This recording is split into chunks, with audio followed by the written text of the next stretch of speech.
took my boys to boarding school, and the housemaster came out and said, "Your agent needs to talk to you urgently," which is always a very good, flattering thing to have. Yeah. And indeed, I had 3 splendid scenes in this film. I should have known better, because later that night there was a knock on the door, and there was somebody at the door. "John Rhys Davies?" And I said, "Yes." "Going to Vienna tomorrow?" I said, "Yes." "Could you take this with you, please?" And I said, "Well, what is it? Is it a lens or something like that?" "No, it's some English chocolates for Peter. He's feeling very homesick." And then I should have realized at that moment that my real function was to be an errand boy. The 3 scenes had been rewritten by the time I got here, and I end up with 1 line and pinching somebody on the bottom. So, yep, that was my Peter Sellers movie. However, these things happen from time to time. So that would probably be before your father was born. No, it's not that bad, actually. Yeah, well, I think the last movie I shot here was Catherine the Great, with Catherine Zeta-Jones and my darling and beloved and sadly dead friend, Jean Moreau, Omar Sharif, Brian Blessed, Vernon Dobchev, and a host of other rather marvellous actors. It was great fun. I thought that was 10 years ago.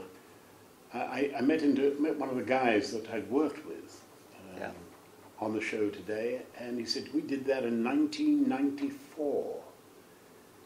And suddenly you realize, oh dear me. 10 years. Time flies by when you're having fun. Yeah, I guess, or when you're being busy. So what do you do when you're not here? I personally am working in a pharmaceutical company, so not related at all to Big nerd stuff. Pharma is with us. Yeah, of course. Always and everywhere. Very good, very good. So you're contributing to the world's drug problem, are you? Kind of.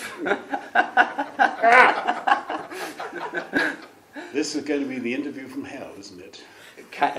It seems to develop in that way. Very good. So you have actually a rather long and really impressive list of movies you participated in, and I guess the role you're best known for is Gimli from Lord of the Rings, I guess. But in all these years you were an actor. Is there some specific role you say you would love to play as?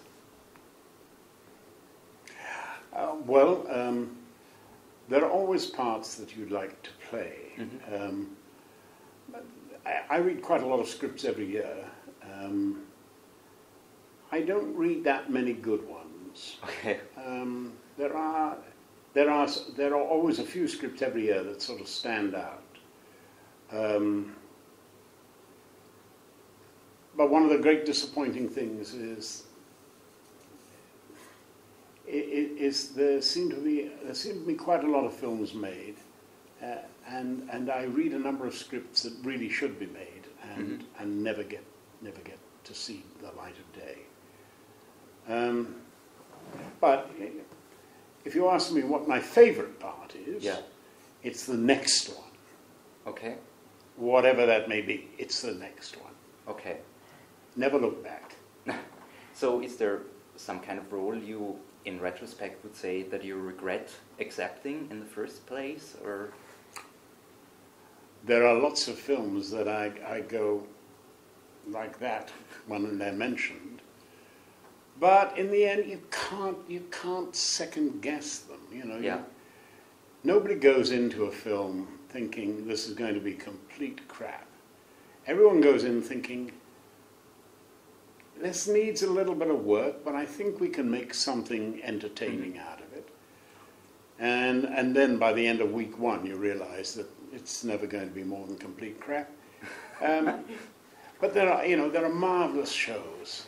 But there are certain rules for all you would-be filmmakers out there. One is make sure that the script is as good as it possibly can be. If it's your script, make sure that somebody else has edited it. Every one of us needs an editor. If you're going to start making films, start making small films and learn to tell the story visually, through images, tell the story. Use dialogue, depending on the nature of the film, to enhance or enlighten or clarify or consummate the story. The older you get, the better you get with your fellow actors. Because most actors need some sort of director. Good actors, by and large, just need the director to keep out of the way. But even good actors in a scene can sometimes use just a word or two of direction with the director saying, "This is marvelous, do it a little bit faster. No, a bit slower. Wonderful. Why don't we just cut that little bit out there and do it again?" And a real director is a master of everything. Most particularly, he's got an ear for time and the rhythm of a piece. Actors don't always have that. Or if they do, it takes them a long time to develop it. But the sense of urgency, the sense of time, the sense of getting on with it, that's something all of us, or some of us in particular, lack. Thank you for your time. Thank you for having me. It's wonderful to be here, back in Vienna. There are great people, wonderful people, and it's a joy to come back to this great hub of the Austro-Hungarian Empire.